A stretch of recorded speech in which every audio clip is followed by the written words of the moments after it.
প্রতিমন্ত্রী ইশাক সাহেব বলতেছে 24 ঘন্টা দেশের রাজাকার এটা নির্মূল করবে। তো আমরা তো দেখি না সাবেক প্রধানমন্ত্রী খালেদা জিয়ার বাসার সামনে যে বালুর ট্রাক রাখা ছিল, ওনার মতো প্রতিমন্ত্রী ইশাক উনি তো পারেন যে একটা বা এক ফোঁটা বালু নামাইতে। উনি কি এগুলো ঘোষণা দেয়? এগুলো কি জাতির সাথে প্রতারণা করতেছেন নাকি? এটা আমি ইশাক সাহেব 24 ঘন্টার মধ্যে দেশ থেকে রাজাকার মুক্ত করবে, এই বিষয়ে কি প্রশ্ন করা যাবে? বলেন বলেন। জি হ্যাঁ, নুরুজ্জামান ভাইয়ের কাছে আমার প্রশ্ন যে প্রতিমন্ত্রী সাহেব 24 ঘন্টার মধ্যে বাংলাদেশকে রাজাকার মুক্ত করবে। এখন আমার প্রশ্ন হচ্ছে, এই রাজাকার মুক্তটা কি শেখ হাসিনার আমলে যখন রাজাকারের তালিকা করা হয়েছিল ওই তালিকা ধরে কি 24 ঘন্টার মধ্যে মুক্ত করবে, নাকি সে নিজে থেকে আবার নতুন একটা তালিকা করে ওই তার তালিকায় যারা রাজাকার সংযুক্ত হবে তাদেরকে 24 ঘন্টার মধ্যে রাজাকার মুক্ত করবে? বিএনপি তো বিগত 17 বছর যে আন্দোলন করছে, শুধু ঈদের পরের আন্দোলন, যে কুরবানির ঈদের পরে আন্দোলন হবে শেখ হাসিনার পতন, যে তারপর রোজার ঈদের পরে আন্দোলন হবে শেখ হাসিনার পতন, এইভাবে 17 দোকানে 34টা ঈদ গেছে কিন্তু পতন হয় নাই। এটা বাংলাদেশ থেকে ফ্যাসিস্ট পতন হয়েছে আমরা জানি, এটা স্বয়ং আল্লাহ তাআলার নির্দেশেই শেখ হাসিনার পতন হয়েছে, কিন্তু আমরা আসলে ওইসব আন্দোলন করে করতে পারি নাই হয়তোবা। আর নুরুজ্জামান ভাইয়ের কাছে আর একটা প্রশ্ন, ওই যে একটা কনস্টেবলের মেয়ে অপহরণ হয়েছে, কিন্তু কনস্টেবলের এত বড় মেয়ে অপহরণ হয়েছে, পরবর্তীতে আমরা সোশ্যাল মিডিয়ায় দেখলাম যে তার মেয়ে অপহরণ হয় নাই, বাইরে হয়ে গেছে, যেটা বাংলা গ্রাম্য ভাষায় যে আরেকজনের সাথে সম্পর্ক ছিল, প্রেমের সম্পর্ক, তার সাথে চলে গেছে, ওইটারে অপহরণ বলা যায় না। তখন ওই মামলা নিয়ে যখন সে তার সহকর্মী বা তার বসের কাছে গেল মামলা দিতে, কিন্তু তার মামলা নিল না। এই মামলা নিবে কি করে? তার মেয়ে তো আসলে অপহরণ হয় নাই, সেটা তারাও জানে যে ওই বিষয়ে। এখন ওই ক্ষেত্রে মামলা নেয় না, ওইটা কি খারাপ করছে? আর তার মেয়ে তো তার নামে দুর্নাম ছড়াইলো যে তার বাবা সাধারণ একটা কনস্টেবল, কিন্তু অনেক অগাধ সম্পদের মালিক হয়ে গেছে। একটা কনস্টেবল কয় টাকা বেতন পায়? এখন তো আমরা মনে করি যে ওর দুর্নীতি গুলা উদ্ঘাটন করা উচিত, যে ও এত সম্পদের মালিক হইলো কিভাবে একটা কনস্টেবল হইয়া। ধন্যবাদ। হারুন। আসসালামু আলাইকুম রহমতুল্লাহ বরকাতুহু। আমি প্রশ্ন করতে চাচ্ছিলাম জনাব নুরুজ্জামান ভাইয়ের কাছে। আমার প্রশ্ন হচ্ছে, প্রতিমন্ত্রী ইশাক সাহেব বলতেছে 24 ঘন্টা দেশের রাজাকার এটা নির্মূল করবে। তো আমরা তো দেখি না সাবেক প্রধানমন্ত্রী খালেদা জিয়ার বাসার সামনে যে বালুর ট্রাক রাখা ছিল, ওনার মতো প্রতিমন্ত্রী ইশাক উনি তো পারেন যে একটা বা এক ফোঁটা বালু নামাইতে। উনি কি এগুলো ঘোষণা দেয়? এগুলো কি জাতির সাথে প্রতারণা করতেছেন নাকি? এটা আমি জানতে চাচ্ছিলাম ওনার কাছে। আর তারেক রহমান, উনি তারেক রহমানের প্রশংসা করতেছেন, আপনি আমরাও প্রশংসা করি, ওনার যেটা উনি ভালো কাজ করেছে, ভালো কাজের অবশ্য দাবিদার। কিন্তু উনি যেসব অযোগ্য মন্ত্রী দিয়েছে, যেমন স্বরাষ্ট্রমন্ত্রী সালাউদ্দিন, আইনমন্ত্রী, এই যে আইনমন্ত্রী, ফালতু আইনমন্ত্রী, তারপর বর্তমানে ইশরাক, এই ফালতু লোকগুলো কেন উনি কন্ট্রোল করেন? এটা আমরা আপনাদের মারফতে প্রতিবাদ জানাইতেছি। আপনারা কি করবেন এই ব্যাপারে? আমি নুরুজ্জামান ভাইয়ের কাছে আমার প্রশ্ন, এগুলো আপনারা কি করতে পারেন? আপনারা কি করবেন এগুলোর জন্য প্রতিবাদ করে? আমরা আপনাদের মারফতে আমরা জানাইতেছি, আপনারা এগুলো কি করা যাবে এগুলা? ধন্যবাদ। আবু জাফর, আবু জাফর আনমিউট করেন। মিউট আছেন, আনমিউট করেন ভাই, আনমিউট।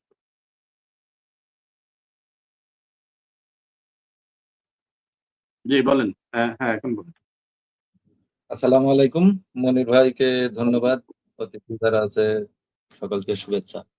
আমি বলতে চাই নুরুজ্জামান ভাইকেই, নুরুজ্জামান ভাই একটু আগে যে কথাগুলো বললো যে দুর্নীতি, এই যে সবাই চিহ্নিত করছি দুর্নীতি সমাজে আছে, হচ্ছে বা হয়ে আসছে বা হবে, কিন্তু এর এই যে সবাই জানছে কিন্তু দুর্নীতি হচ্ছে, কিন্তু এর মানে কি ওষুধ দিতে হবে সেই জায়গাটা ঠিক করছে না কেউ। কেউ ওই কথা বলছে না, কিন্তু কি করলে দুর্নীতিটা বন্ধ হবে ও সবাই যার যার মতো বলছে। আসল জায়গার কথা হয় জানে না, আর না হয় জেনে বলে না। জেনে বলে না এই কারণে যে আমার তো করতেই হবে, ওইগুলো না করলে আমার দলে লোক থাকবে না, নেতা কর্মী থাকবে না, তাহলে করতে হবে, থাক ওগুলো থাক। ও মানুষকে এরম বলবো যে আছে দুর্নীতি আছে, এই হচ্ছে ওই হচ্ছে।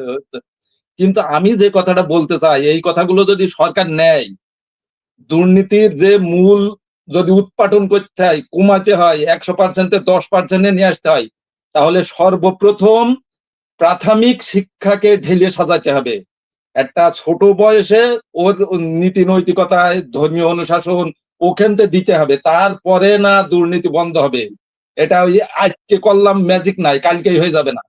20 বছর 30 বছরের একটা লম্বা পরিকল্পনা করেন, প্রাথমিক বিদ্যালয়কে, প্রাথমিক শিক্ষাকে ঢেলে সাজান, ওখানেই সংযোজন করেন, নবী রসুলদের সাহাবা আজমাইনদের জীবনী নিয়ে আসেন, নীতি নৈতিকতা শিক্ষা। আগে আমরা যেসব গল্প কবিতা পড়েছি সেসব এখন নেই, সকালে উঠে মনে মনে বলি সেসব নেই এখন।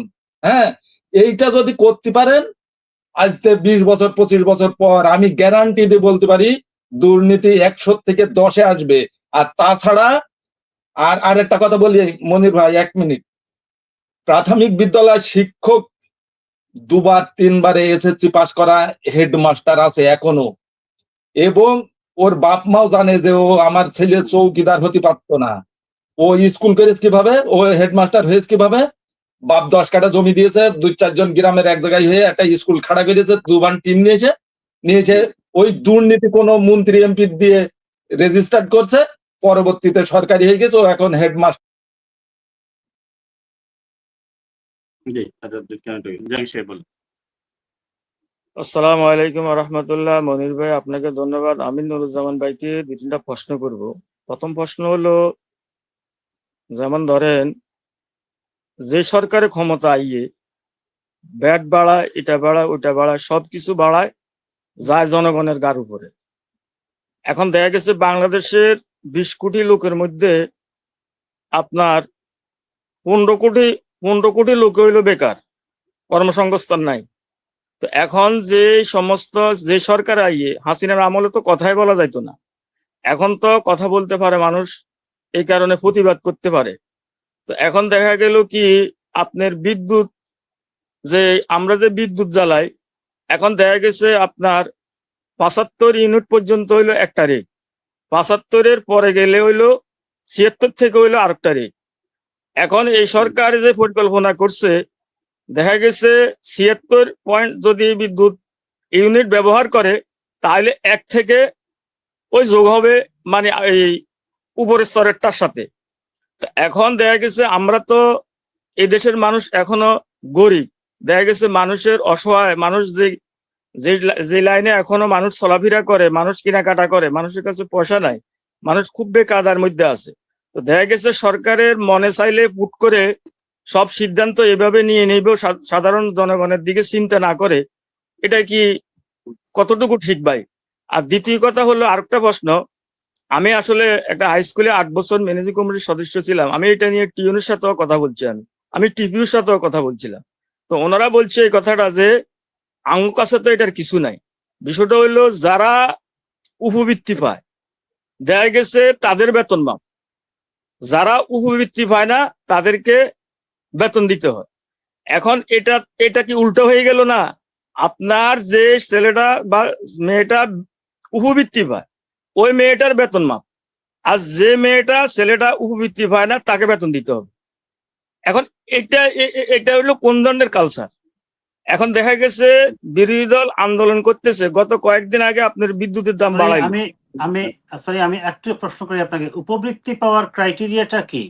এটা কি দরিদ্র পরিবারের হলে পায়, নাকি সবাই পায় না, মেধার ভিত্তিতে পায়? এতো ভাই আমি বলতেছি, যেহেতু আপনি জিজ্ঞাসা করছেন, এখানে আমি 8 বছর যেহেতু এটার সাথে জড়িত ছিলাম, আমি সবে বলতে পারি।